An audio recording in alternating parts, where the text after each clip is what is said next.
దాటుతుంది. అధికారంలోకి రాకముందు అనేక హామీలు ఇచ్చాడు.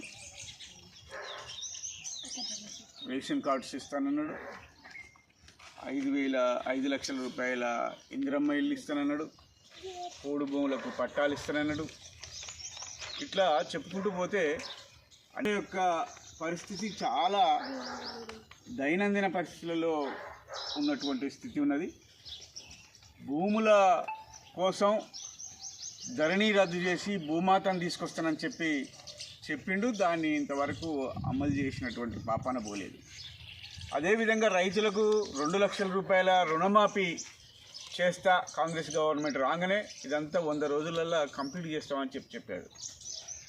అమలు చేసింది ఏంటి అంటే ఒక ఉచిత బస్ సౌకర్యాన్ని మహిళలకు అమలు చేశాడు.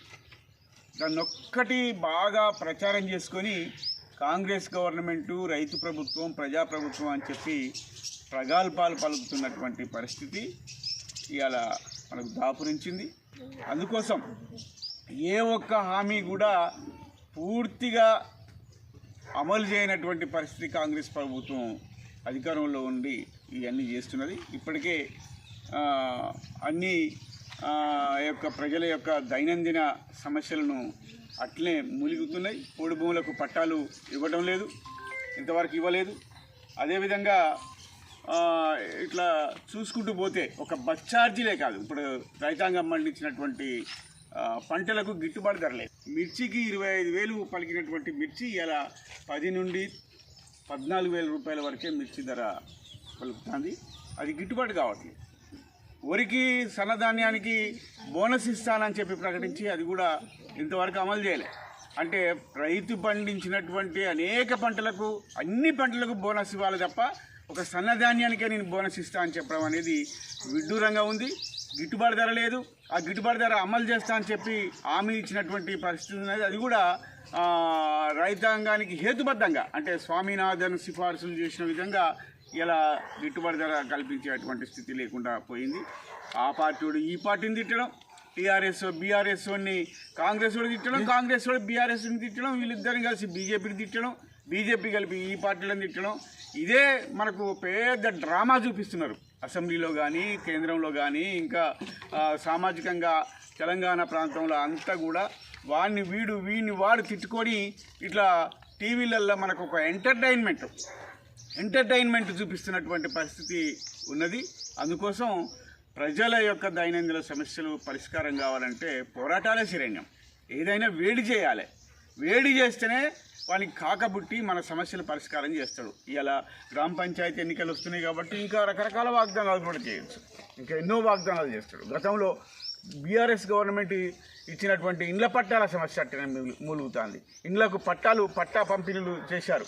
పట్టాలు కూడా ఇలా కేసీఆర్ బొమ్మ ఉన్నదని చెప్పి కాంగ్రెస్ వాడు వాటిని పంపించేసి చేసేటువంటి స్థితి లేకుండా పోయింది. ఇందిరమ్మ ఇల్లు అంటాడు, ఇల్లు జాగ ఉన్న వాళ్ళకే ఇల్లు ఇస్తామని చెప్పి అని అంటుండ్రు. 5 లక్షల రూపాయలకు జాగ ఉన్నా ఇల్లు కట్టుకునే పరిస్థితి ఉంటుందా? వాడి నామ్స్ ప్రకారం అది కూడా ఉండదు. అందుకోసం ఇలా ఏమైనా ఎమ్మెల్యేలకో లేకపోతే ఎంపీలకో వాళ్ళ కనుసనల్లో ఉండేటువంటి వాళ్ళ తాపేదారులకు ఇచ్చేటువంటి స్థితి ఇలా కొనసాగుతుంది. అర్హులైనటువంటి వాళ్ళందరికీ కూడా ఇందిరమ్మ ఇల్లు ప్రకటించాలి, పెన్షన్లు ప్రకటించాలి. ఆసరా పెన్షన్లను గతంలో అరకొరకు వచ్చినాయి, ఇలా ఇవి కూడా బంద్ అయిపోయినాయి. ఇలా ముసలులకు, ఒంటరి మహిళలకు, వికలాంగులకు ఇలా వచ్చేటువంటి పెన్షన్లు కూడా బంద్ అయిపోయేటువంటి స్థితి ఉన్నది. 4,000 రూపాయలు ఇస్తా అని చెప్పి హెచ్చరికలు వచ్చాడు. అవి అమలు లేవు. మహిళలకు నెలకు 2,500 రూపాయలు మహిళలకు వాళ్ళ ఖాతాలలో ఇస్తానన్నాడు, అది లేదు.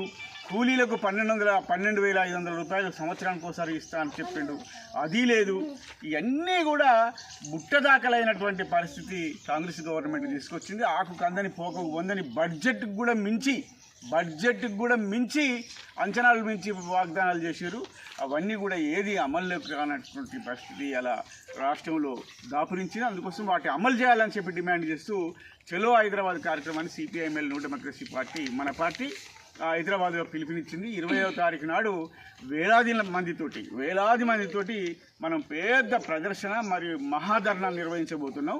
ఆ మహాధర్నకు మనం అంతా కూడా దానికి కదిలి దాన్ని విజయవంతం చేసి కాంగ్రెస్ పార్టీ యొక్క మాడబాలగొట్టి మన వాళ్ళు ఇచ్చినటువంటి వాగ్దానాలను మనం అమలు చేసుకోవాల్సినటువంటి అవసరం ఉన్నదని చెప్పి మీ అందరికీ కూడా విజ్ఞప్తి చేస్తూ మీరు అందరూ కూడా దానికి కదలాలి, తప్పనిసరి కదలాలని చెప్పి మీ అందరినీ కోరుతున్నాం.